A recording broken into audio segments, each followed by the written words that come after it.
บะมุกพี่น้องมื้อนี้พาน้องกินไปให้คุ้มเลย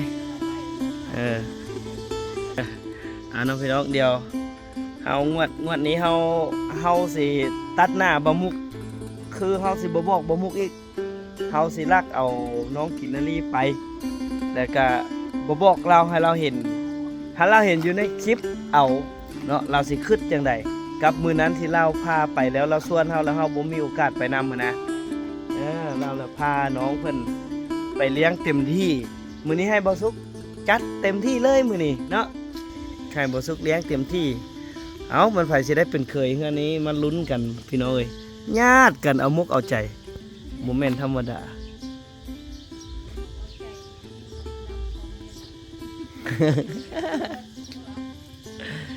เอาว่าคันให้เลือกอีหลีนี่เลือกไประหว่าง2เคยนี่บ่สิเลือกผู้ใด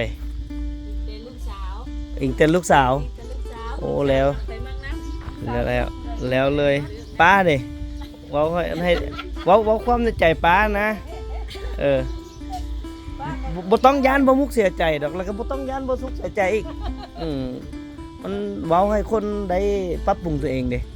ว่าป้าก็มักคนที่เขาบ่ตัวบ่ลอกลวงร้านชาวนี่แหละโอ้บ่มีไผลอกดอกผู้ใดก็จริงใจเดี๋ยวนี้ฮะเฮ็ดจักเส้นอะไร2คนดีมันจะยาก2คนพอดีคนละอย่างอีกบาดนี้ดีคนละอย่างนี่แต่ดีมัน2คนสิเอาบ่มุกบ่เสียดายบ่สุกบ่สิเอาบ่สุกบ่เสียดายบ่มุกบาดนี้โอ้ยคันเอาเบิด2บ่ฮีดคองบ่ให้บาดนี้จักเส้นอะไรฮีดคองผัดบ่มีบาดนี้โอ้แล้วบ่สุกถ้าว่ามื้อใดมื้อหนึ่งเนาะมาจีบน้องกินซ้ำนี้แล้วแหละบ่สมหวังนี่อย่าเสียใจเด้อทำใจไว้จัก 70% ได้เราคนงามได้มาผู้เดียวเลยแบบน่ะเห็นบ่มันชื่อได้แบบเห็นบ่นั่นยังบ่น่าสิรักมาผู้เดียวลอยมาโอ้ยเจ้าลอยมาผัดเห็นบ่ผัดทึกตอนน้องบ่อยู่ซ้ำเห็นบ่สิมาเซอร์ไพรส์บ่เจอแต่แม่บ้าเนาะเดี๋ยวครบน้องกินเพิ่นไปจัก 2-3 ปีก็แล้วจังมาถามเพิ่นว่าสิเลือกไผเนาะตอนนี้ทำคะแนนไปก่อนซะให้ว่าทำคะแนนไปก่อนมื้อนี้เจ้าต้องทำคะแนนให้เต็มที่นะย้อนเพราะว่าเฮาก็ได้ย้อนหลังให้น้องเพิ่นละถึงว่าสิบ่ได้ซื้อเบียร์สู้กินในตอนปีใหม่ก็ย่าจะเลี้ยงเข้าไปเลี้ยงข้าวมื้อนี้ไปเลี้ยงข้าวย้อนหลังแล้วก็เลี้ยงข้าวให้เราตุ้ยนะโอ้ยจำนี้หุ่นดีแล้วโอ้บ่บ่ตุ้ยจำนี้แล้ว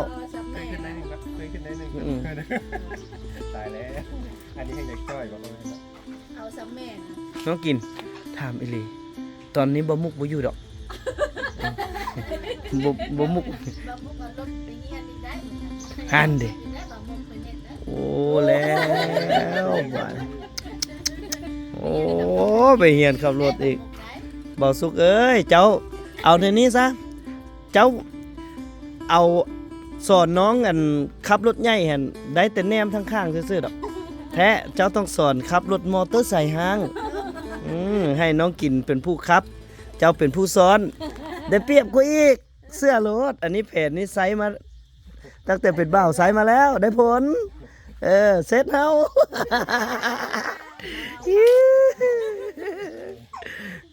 เซ็ตเฮารถแบบสิเนาะเห็นบ่พี่น้องบ่เตียงมามีสีสันรถม่วนเนาะ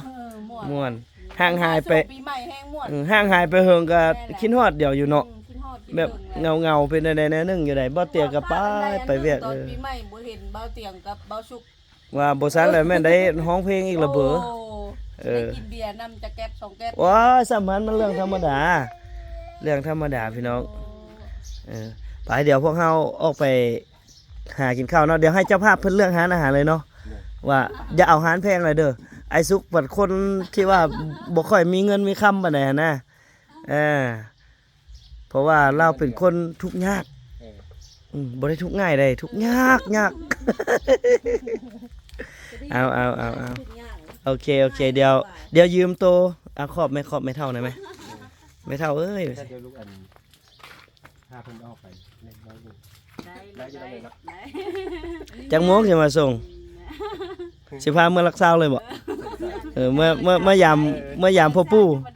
ยังบ่ได้ ยังบ่ได้เพราะให้แต่กินข้าวยังบ่อนุญาตคัดสรรละพาพ่อเฒ่ามาพาพ่อเฒ่ามาเลย มาเอาหมูมาเลยบ่ชื่อเบียร์ผู้เจ้ากิน โอ้ยันหางก่อนบ่ยันหางก่อนแต่งวะคันถือคันอันเอามาก็ได้เบาสุกอกหักตั้งแต่ทางเข้าบ้านพุ่นแล้วเจ้าต้องกันทำคะแนนไปให้หลายกว่านี้ก่อนบ่สุกเอ้ยเอาใจซอยน้องกินนะให้บ่สุกมาเอาใจหลายกว่านี้ก่อนเนาะ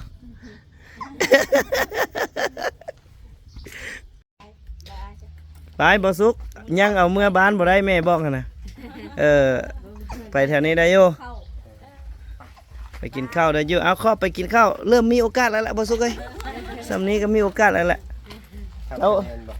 เจ้าบทต้องสอนเล่าครับรถใหญ่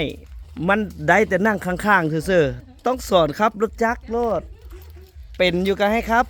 ก็ไปสอนอยู่ทงหน้าบ่ สอนเป็นขุมในนี้ละครับแห้งไปให้น้องเพื่อนพาไปกินกินข้าวเปียกจังหน่อยก่อนที่จะมีกิจกรรมอีกต่อไปเดี๋ยวเราสิลองไปเลาะเบิ่งไกลๆนี่ก่อนพี่น้องเอาบ่สุกคือบ่มานั่งหน้า อ๋อมันอยู่ไกลเพิ่น โอ้ตายแล้วตายบ่มุกมาครับตอนนั้นน่ะได้นั่งแต่ได้เป็นผู้ขับมันบ่ได้เป็นผู้ขับแล้วแหละน้องนั่งข้างๆซื่อๆโอ้ยแล้วบ่ซ้ำบ่สุกเด้อบ่มุกเอ้ยเจ้าอันนี้บ่ได้ขับเลยเห็นบ่ ไปเดี๋ยวเฮาไปหาไหนน้องกิน ทางไหน ไปหาไหน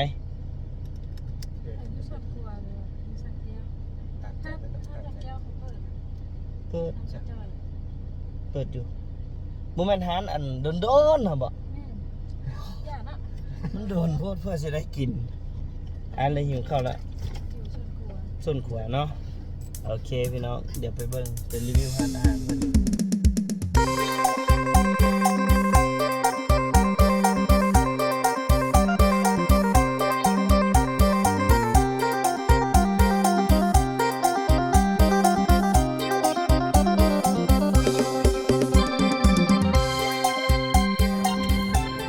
พี่น้องเดี๋ยวมาสร้าง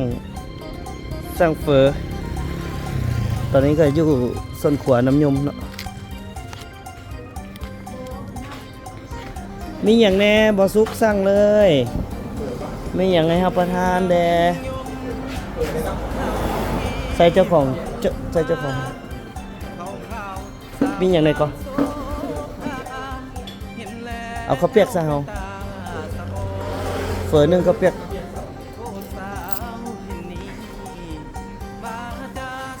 กับข้าวเปียกเคยมานั่งกินวะหานี่คือแบบเคยมานั่งกินน้องมานั่งกินจะเทื่อละ ยังมีแต่กินข้าวอยู่บ้านเพอบ่ค่อยได้กินข้าวเนาะอยู่เฮือนกันเนาะจับมาให้น้องรถจับเอ็มร้อยแล้วมาให้เรา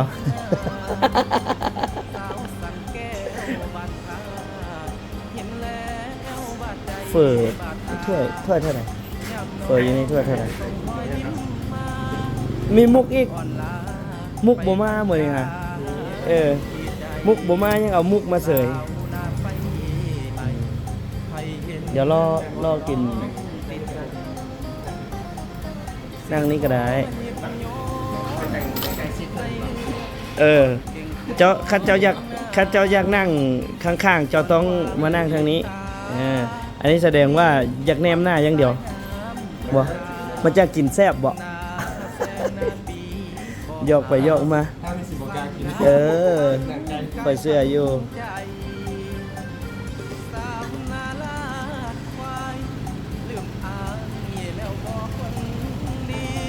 คันสมมุติเป็นแฟนกันอีหลีนี่มานั่งแบบเจ้ามากนั่งต่อหน้าเลยให้นั่งข้างๆคันสมมุติแฟนเจ้าให้นั่งข้างๆมันก็บ่ได้แนมหน้ากันแหละ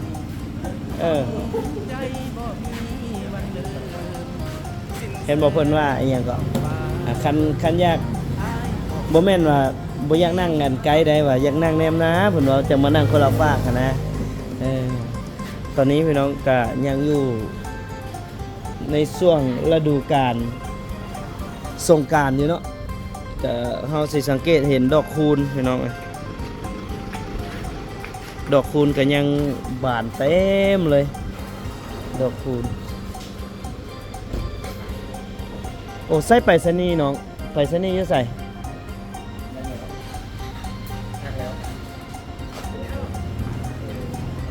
ถามคืนได้บ่แบบอยู่รถเฮาเว้ากันนะถ้า เขาไปถาม สิถาม บัดเพื่อนมาขอเราจะตายแล้ว อกหักแล้วจ้ะ เขาจะโอเคไว้โทษ เอาสมมุติเนาะสมมุติว่ามีผู้บ่าวสมมุติว่าน้องกินมีผู้บ่าวอีหลีนะสมมุติแล้วผู้บ่าวแล้วว่ากินอันนี้อายยังบ่ทันได้พร้อมไปแต่งเจ้าเด้อเคยเว้าอายบ่เคยเนาะบ่เคยเว้าอายว่าน้องเนาะค่อยยังบ่ทันพร้อมที่จะไปแต่งเจ้าเด้อแต่เรื่องฮักนี่ค่อยก็ฮักเจ้าแท้ฮักอีหลี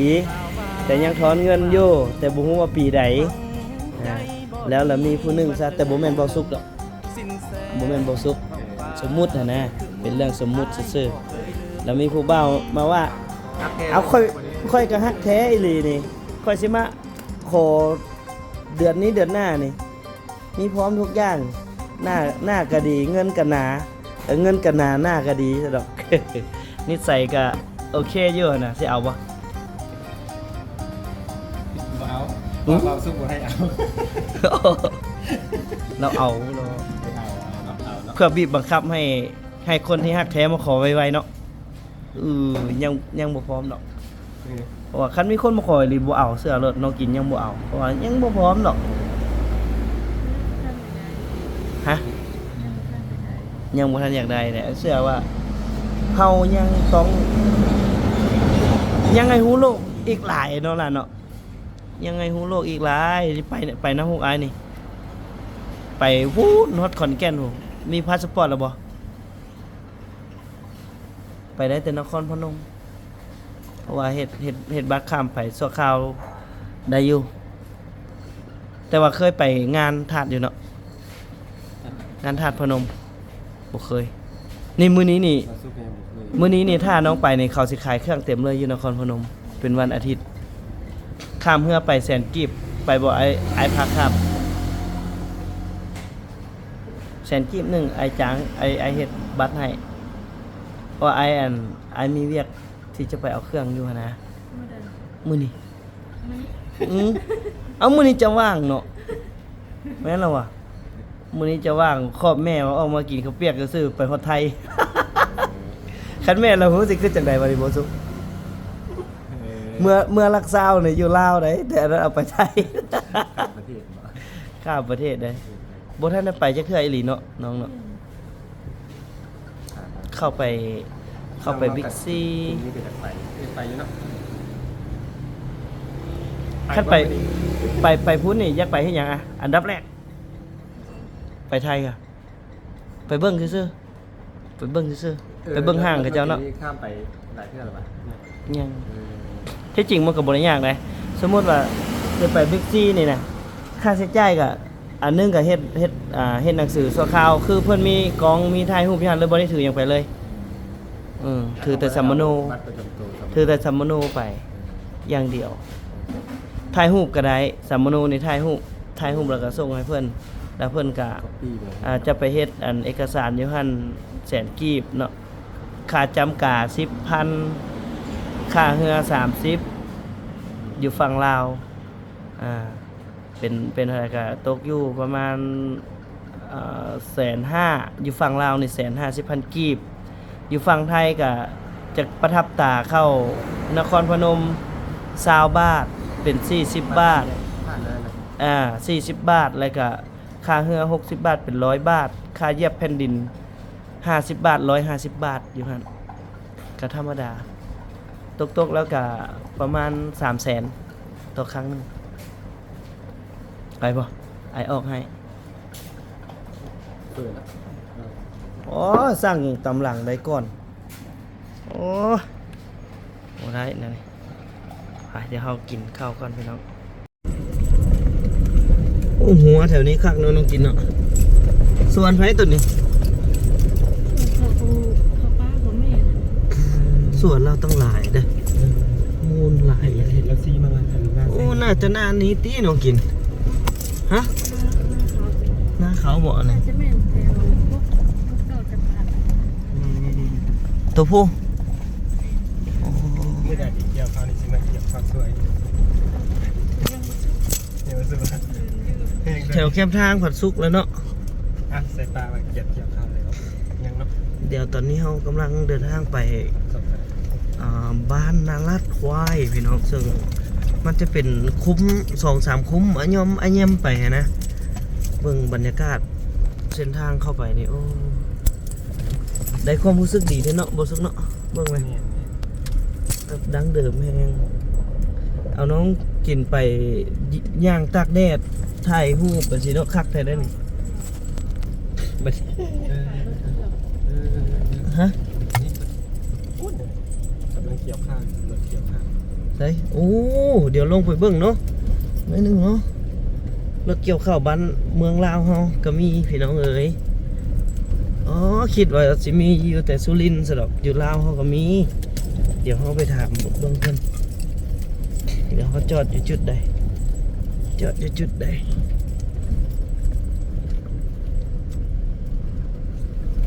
โอ้คักขนาดอันนี้เฮือนฮอดบ้านแล้วบ่นี่น้องกิน เอาไปได้ หน้าบ่อันนี้โอ้เดี๋ยวลงไปเบิ่งไปสัมผัสเบิ่งกันน้อยหนึง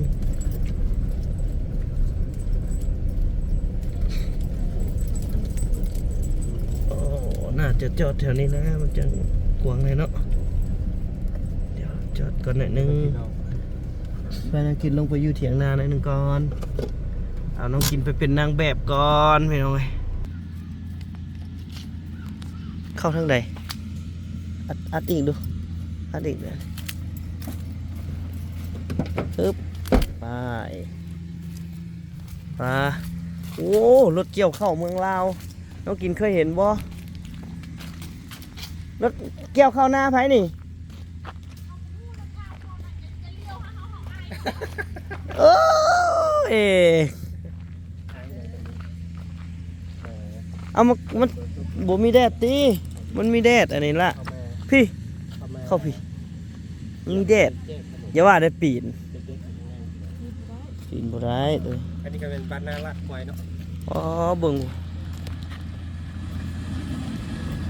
รถเกี่ยวข้าวเมืองลาวเข้าได้บ่ ผมว่าจะให้เรา โอ้ยเข้าไปแน่ดอนเฮือนหลังน่ะ อายเขาเนาะ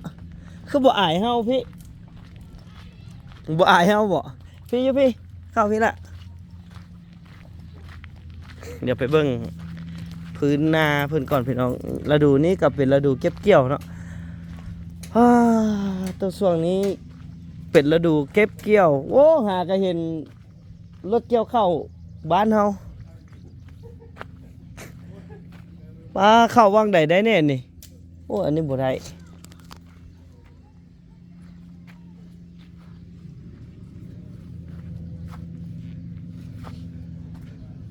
เข้าทางใดเอ้าคือลิฟต์พดพุ่นแหละพุ่นน่ะ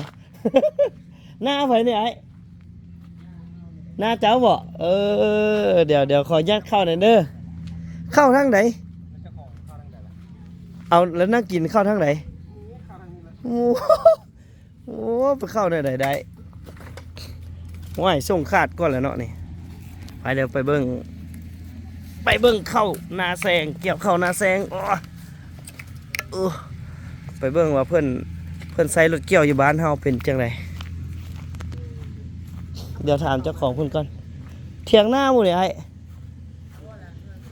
เพื่อนเขาเจ้าโอ้หน้าเจ้าเลยอันนี้อันรถเกี่ยวนี่มาแต่ใส่จ้างเขาเจ้าบ่จ้างเขาไล่ในอะไรนี่เขาไล่เป็นเป่าบ่ฮึเพิ่นอยู่พุ่นบ่พ่ออยู่พุ่นบ่เดี๋ยวไปถามเพิ่นหน่อยนึงไปถามเบิ่งค่าเกี่ยวข้าวอยู่พี่ราคาส่ำใดเนาะคืออยู่ไทยนี่เขาเจ้าจะไล่เป็นไล่ละ500 บาทหรือว่า300,000 กีบโอ้ร้านเฟืองมันนี่น้องกับจ้างไปนี่เอาเทะบ่เมื่อยอีกเห็นบ่แต่ว่าหน้าน้องนี่เห็นอะไรจ้างบ่ได้เกี่ยวเอามันน้อยเดียวคันหน้ากว้างคือเพิ่นน้องเห็นจักเทื่อแล้วรถเกี่ยวนี่เห็นตลอดบ่ถามแล้วเดี๋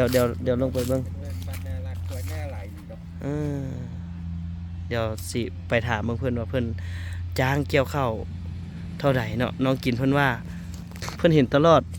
เอารถเกี่ยวเจ้าเพิ่นบ่นี่มารับจ้าง เดี๋ยวไอมีบางสิ่งบางอย่างเดี๋ยวมาทางนี้หน่อยนึงดูนี่ไอมีห้องน้ำตากอากาศไว้บริการ เอาบ่กาบ่ บ่สุกห้องน้ำตากอากาศ ไปพี่น้องเดี๋ยวมาเบิ่งพาพี่น้องทางฝั่งไทยมาเบิ่งรถเกี่ยวข้าวทางฝั่งลาวเนาะคือทางนี้เพิ่นก็จะใช้รถเกี่ยวข้าวแล้วแต่สิ่งที่เป็นอุปสรรคก็แน่นอนเลยพี่น้องการเกี่ยวข้าวถ้าว่า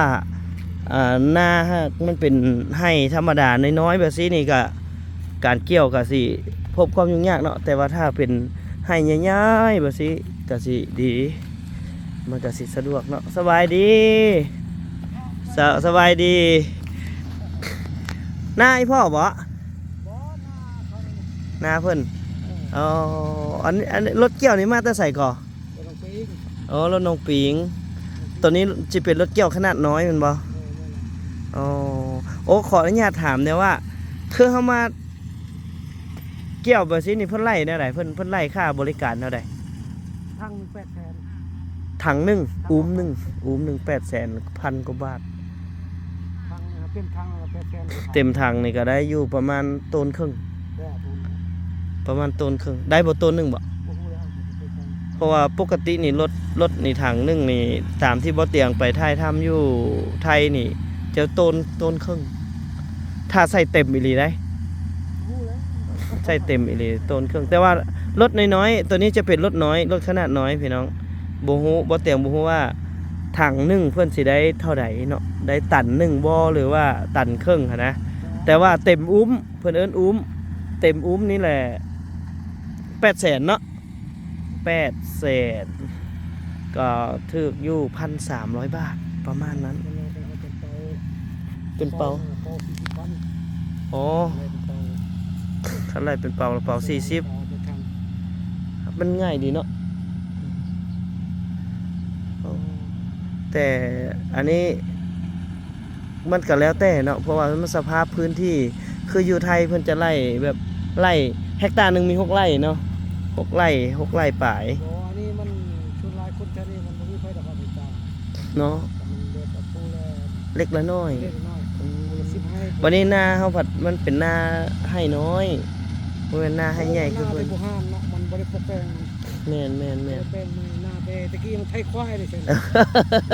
ไทยควาย คันไถควายต้องได้เฮ็ดให้น้อยว่าสิเนาะ ไอ้น้อยมันก็บ่ไหวเลยเฮ็ดใหญ่ๆเนาะควายบ่สิยาว แม่น เอาเท่านั่นน่ะมดมือให้นึง อื่นก็ให้นั่นมดมือ เพื่อได้พัก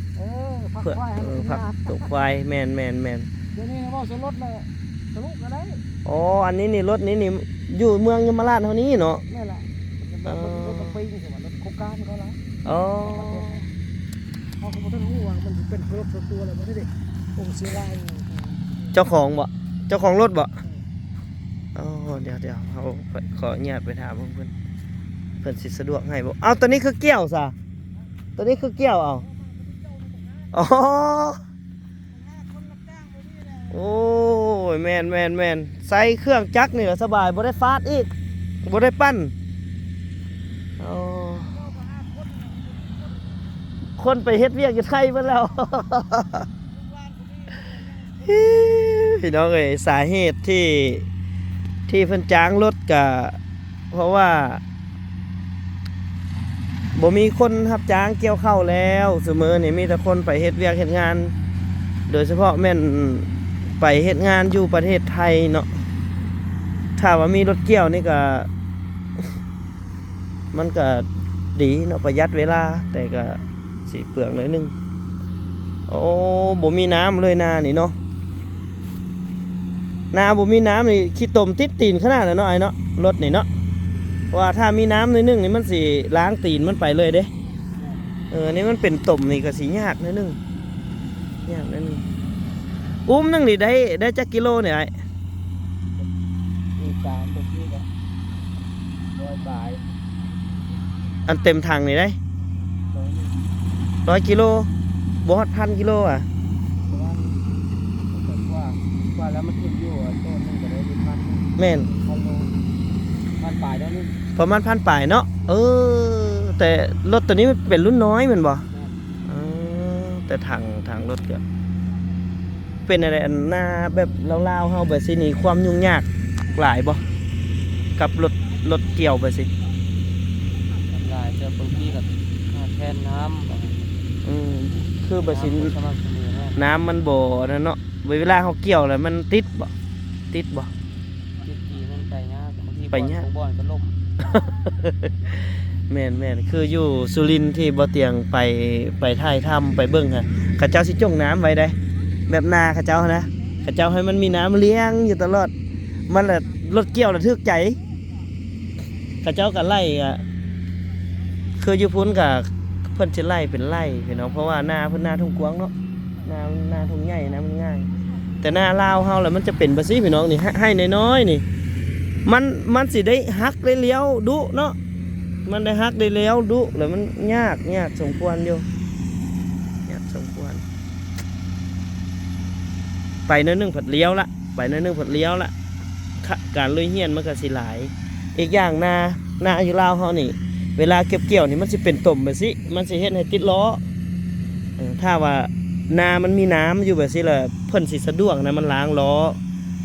อเล็กไปเลยเนาะอันนี้ก็จากประสบการณ์ที่บ่เตียงคำได้ไปถ่ายทำอยู่สุรินทร์เนาะพี่น้องเนาะก็สิเป็นลักษณะนี้เดี๋ยวเฮาไปเบิ่งไกล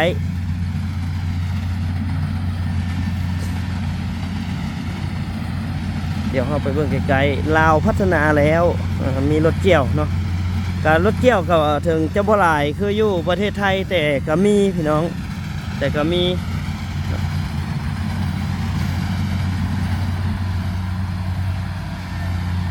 โอ้มันจะล่มนี่พี่น้องนี่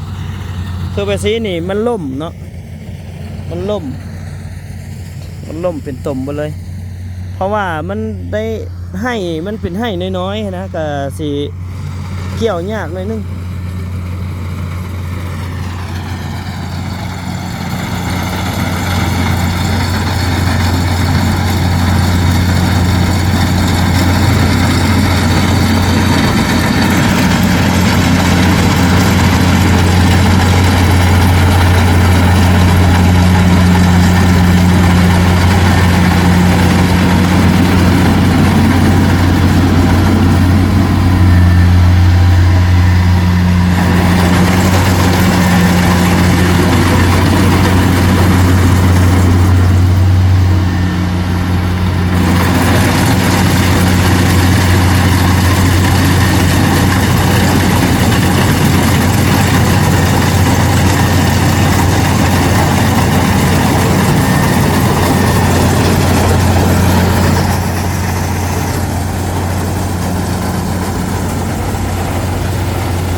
อันนี้เนาะพี่น้องบ่เตียงให้เบิ่ง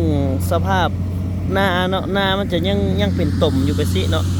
อันนี้สิเป็นหน้าดำเป็นหน้าดำเข้ามันสีบ่นั่นคือหน้าว่านเนาะห่วงมันก็สิประมาณนี้อันนี้ก่อหนึ่งนี่ก็สิได้ประมาณนี้เนาะคืออยู่นี่เพิ่นจะบ่ได้ไล่เป็นแบบเนื้อที่เนาะเพิ่นบ่ได้เอาค่าจ้างด้วยเนื้อที่แต่เพิ่นเอาค่าจ้างด้วยเม็ดเข้าที่เข้าในถังของรถเกี่ยวหั่นเนาะถังหนึงก็800,000กีบเนาะก็สิประมาณอยู่1,200 บาทเนาะประมาณนั้นตามที่เราได้สัมภาษณ์เบิ่งเพิ่นแล้วก็ความยุ่งยากของการใช้รถเกี่ยวอยู่หน้าประเทศลาวเฮาก็คือเป็นหน้าให้น้อยเนาะซึ่งสภาพในการเฮ็ดนาของคนลาวเฮาสิบ่ทันได้ปรับเป็นหน้าให้ใหญ่เพราะว่าในเมื่อก่อนเพิ่นใช้ควายไถเพิ่นก็เลยเฮ็ดเป็นแบบเฮ็ดแบบนาให้น้อยแล้วก็อีกอย่างพื้นที่มันอาจจะบ่ราบเพียงเพิ่นก็เลยปรับให้เป็นพื้นที่แคบๆเพื่อเก็บกักน้ำแล้วก็เพื่อสะดวกกับการไถนาเพราะว่าเมื่อก่อนใช้ควายเนาะแต่ในปัจจุบันนี้ก็ใช้รถไถแบบรถไถน้อยนะรถไถนาเดินตามมันก็เป็นพื้นที่ที่แคบๆแบบนี้นะเพื่อความสะดวกในการเฮ็ดให้เฮ็ดนาอยู่บ้านเฮานี่แหละเนาะพี่น้องเนาะเดี๋ยวเฮาเข้าไปหาข้าวน้องกินก่อนพี่น้องเอ้ยอีกอย่างเนาะพี่น้องคนลาวเฮาเป็นอย่างจังบ่นิยมใช้รถเกี่ยวเพราะว่าเนื้อที่นาของแต่ละเจ้านะมันบกกว้างเนาะบางคนก็บ่ฮอดเฮกตาร์เนาะก็คือมีนาประมาณ2 ไร่ 3 ไร่แบบนี้นะนาคือมันเป็นทุ่งกว้างๆไปสิแต่ว่าหลายเจ้าละเล็กเจ้าละน้อยเนาะแล้วก็สภาพพื้นที่นามันก็บ่ราบเพียงมันสิเป็นบ่อนเป็นภูเขามันจะลุกเนาะเพิ่นว่าข้อยุ่งยากกับการใช้รถเกี่ยวนี่มันจะเจอหน้าลุกหลายกว่าเนาะแล้วก็พื้นที่ที่แคบมันเฮ็ดให้เพิ่นฮักได้เลี้ยวรถตลอดมันก็เลยยุ่งยากเนาะกินไปขี่รถเกี่ยวไปนั่งรถเกี่ยวไว้ไปนั่งรถเกี่ยวเข้าโอ้ก็ยากอยู่บ่สุกเลยเพราะว่าหน้าบ้านเฮาสภาพหน้าบ้านเฮามันทุ่งน้อยมันให้น้อยนั่นหลายเพิ่นไล่เต็มเข้าเต็มอุ้มนะ800,000 กีบต่ออุ้มหนึ่งถังหนึ่งค่ะประมาณต้นกว่าๆนี่แหละตันกว่าๆก็ตกอยู่800,000 กับ 1,000 กว่าบาทเนาะแต่ว่าบ่ฮู้ทางใดแพงทางใดถูกอยู่ไทยแล้วแม่นไล่เป็นไร่เนื้อที่อันนั้นไล่เนื้อที่อันนี้แล้วแม่นไล่ปริมาณเข้าเต็มอุ้มแต่ว่าอยู่พุ้นนี่อุ้มหนึ่งนี่จะได้อยู่ประมาณ2 ไร่ 3 ไร่เข้าเขาเจ้าดีเด้เอาน้องกินกับบ่ต้องเกี่ยวเด้อจ้างรถเกี่ยวนี่แหละไอสิมาเบิ่ง เนื้อที่มันน้อยเนาะเบิ่งดูเข็ดแขวย้อนเห็นดุเนาะน้องกินเนาะเห็นรถเกี่ยวดุอยู่เนาะช่วงนี้เนาะรถพี่น้องบ้านหนองปิงถ้าแสดงว่าไปยืมน้ำแก้วตาก็ได้สินะแก้วตาก็ได้หนองปิง ไปยืมน้ำแก้วตาเอาสิรถเกี่ยวบ้านโตมาให้เฮาสิมาเกี่ยวบ้านเฮาสิ เกี่ยวเอาเนาะเคยเกี่ยวอยู่บ่ไอ้ถามแท้เคยอันคนเนื้อผิวดีๆบ่สิเคยเกี่ยวข้าวนะแท้ตัวบ่โดนบ่สุกคือบ่สุกคือบ่บ่สุกเบิ่งไกลๆเด้อบ่คืออยู่บ่ลองสังเกตเบิ่งมือเราดูคืออยู่บ่คนเกี่ยวข้าวเบิ่งดูเขาคืออยู่บ่คันเบาสุกบ่ได้เกี่ยวเสื้อเบาสุกบ่ได้เกี่ยวแต่ว่าสีผิวประมาณนั้นเอาพี่น้องเดี๋ยวเฮา จบไว้สำนี้ก่อนเนาะพี่น้องเนาะมื้อนี้ก็พาพี่พาน้องมาเบิ่งรถไถนาไทยเกี่ยวข้าวที่สปปลาวเนาะโดยผู้พามาก็สาวสวยคนทางหลังพุ่นแหละบ่เฮ็ดหยังดอกมีแต่กินส้มเอามาจะใส่ส้มเลยใส่ เห็ดอยู่ใส่เก่าเอาเดี๋ยวพวกเฮาขอลำลาไปซ้ำนี้ก่อนเดี๋ยวอีพี่หน้าไปเลี้ยงเด็กๆพี่น้องเดี๋ยวคันมีเด็กน้อยใส่เดี๋ยวเฮาสิอุดหนุนร้านขนมอยู่บ้านเพิ่นเพื่อเป็นการส่งเสริมรายรับให้กับชุมชนบ้านน้อยๆของเพิ่นอีกเนาะเดี๋ยวเฮาไปเบิ่งกัน